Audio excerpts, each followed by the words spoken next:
नमस्कार दोस्तों और जय हिंद दोस्तों। काजल क्लासेस में मैं एक बार फिर आपके सामने उपस्थित हूँ। आज हम लोग पढ़ेंगे देशज और विदेशज शब्द किसे कहते हैं और देशज शब्द किस तरह से हमारे भाषा में प्रयोग होने लगे हैं और कहाँ-कहाँ से आए हैं। विदेशी कौन-कौन सी भाषाएं हैं जो हमारे बोलचाल की भाषा में जिनका हम लोग प्रयोग करते हैं। तो आइए आज हम लोग पढ़ते हैं देशज और विदेशज शब्द। तो हम सबसे पहले पढ़ेंगे देशज शब्द। देशज शब्द का अर्थ क्या है? देश जमा ज, देश मतलब देश और ज का मतलब होता है जन्म, अर्थात देश में जन्म। अब हम देशज की परिभाषा की ओर भी ध्यान देते हैं कि देशज की परिभाषा क्या होती है। देशज का देश का अर्थ है देश जमा ज, अर्थात देश में जन्म। वे शब्द जिनकी उत्पत्ति के मूल का पता न हो, कि वे शब्द का मूल का पता नहीं है कि वे कहाँ से उनकी उत्पत्ति हुई है, लेकिन वे प्रचलन में हो, लेकिन वे हमारे रूप में हमारे जीवन में प्रचलित होते हैं, जिनका हम उपयोग करते हैं। ऐसे शब्द को हम देशज शब्द कहते हैं। या फिर हम अलग तरह से कह सकते हैं कि वे शब्द जो भारत की विभिन्न क्षेत्रों से विकसित होकर हिंदी में प्रयुक्त होने लगे हैं, उन्हें ही हम देशज शब्द कहते हैं। जैसे उदाहरण के तौर पर, जैसे मान लीजिए थैला, खिड़की, खूंटी, लोटा, पगड़ी, चटपट, झटपट आदि। ये सभी देशज शब्द के उदाहरण हैं और देसी भाषा सब है। ये सभी भाषाएं हमारे विभिन्न भागों से, क्षेत्रीय भागों से होते हुए हिंदी में प्रयुक्त होने लगे हैं।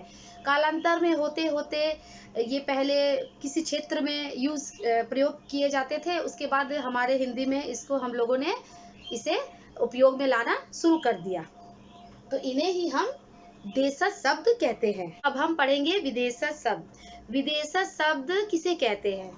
ठीक है, तो विदेश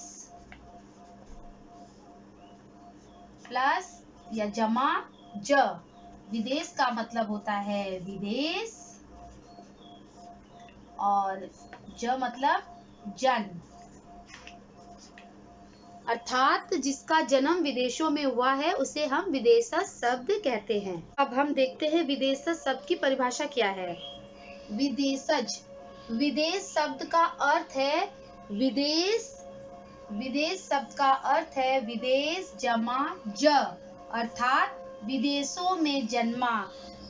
जिस शब्दों का जन्म विदेशों में हुआ है उसे ही विदेशज कहा जाता है। विदेशी भाषाओं से हिंदी में आए शब्दों को, विदेशी भाषाओं से हिंदी में आए शब्दों को विदेशी शब्द कहा जाता है। जो विदेशी भाषाओं से शब्द जो हमारे हिंदी में प्रयुक्त होने लगे और जो व्यवहार में लाने लगे, उन्हें ही हम विदेशी शब्द या विदेशज कहते हैं। आप लोगों को तो पता ही होगा, भारत में कई देशों के शासक आते जाते रहते हैं। उनमें से कई सदियों तक विदेशी यहाँ रहे भी हैं और कई विदेशी शासकों ने हमारे ऊपर शासन भी किया है, जिनमें से तुर्की, पुर्तगाली, फारसी, ठीक है, और फ्रांस और अंग्रेजी शासक और ब्रिटिश शासक भी उनमें से प्रमुख थे। उन सभी देसी भाषाओं का भी हमारे हिंदी में उनका प्रयोग होने लगा है। वो हमारे चलन में, हमारे व्यवहार में वो आने लगे हैं, उन्हें हम अपनाने लगे थे। उन्हीं सब भाषाओं को हम सब विदेशी भाषाएं कहते हैं। तो किस तरह से उन सभी भाषाओं को हम लोगों ने अपनाकर अपने भाषा में उन्हें सम्मिलित किया है। तो आइए देखते हैं वे सभी विदेशज या विदेशी भाषाएं कौन कौन है जो ये सब बाहरी देशों से आए हुए थे। अभी हम वे सभी शब्द जो विदेशी भाषाओं से आए हैं उनको हम देख लेते हैं कि वे सभी क्या क्या है। तो मैंने यहाँ पर एक तालिका बनाया है और इनमें कुछ विदेशी भाषाओं के शब्द को लिखा है।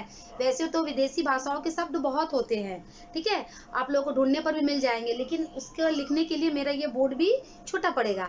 तो मैंने जितना हो सके कुछ लिखा है जिसे आप लोग इसे समझकर लिख सकते हैं। तो आइए, पहला जो शब्द है अरबी भाषा का, जैसे मुहावरा, आदमी, औरत, औलाद, तकिया, अमीर। उसके बाद फारसी के जो शब्द हैं, किशमिश, खरगोश, सितार, कबूतर, गिरफ्तार, गवाह, ये सभी फारसी के शब्द हैं। उसके बाद जो तुर्किस्तान से आए हैं वे तुर्की भाषा के शब्द क्या हैं, जिन्हें हम हिंदी में प्रयोग करते हैं, जैसे कि कैंची हम लोग बोलते हैं, चेचक, तोप, लाश, बेगम, आका। उसके बाद जो पुर्तगाली शब्द है, जैसे कि आल्पीन, अलमारी, काजू, कमरा, तौलिया, पादरी, पिस्तौल, ये सभी पुर्तगाली शब्द हैं। उसके बाद जो अंग्रेजी सबसे ज़्यादा जो प्रयोग में हम लोग व्यवहार में लाते हैं, वे हैं अंग्रेजी के शब्द, जो है अफसर, डॉक्टर, लालटेन, order, diary, parcel, powder, nurse, kaftan आदि। ये सभी अंग्रेजी भाषा के शब्द हैं, जिन्हें हम लोग अपने हिंदी में प्रयोग करते हैं। आज की क्लास देशज और विदेशज शब्द के साथ मैं यहीं पर समाप्त करती हूँ। अब हम मिलते हैं अपने आने वाले नेक्स्ट वीडियो में। तब तक के लिए धन्यवाद।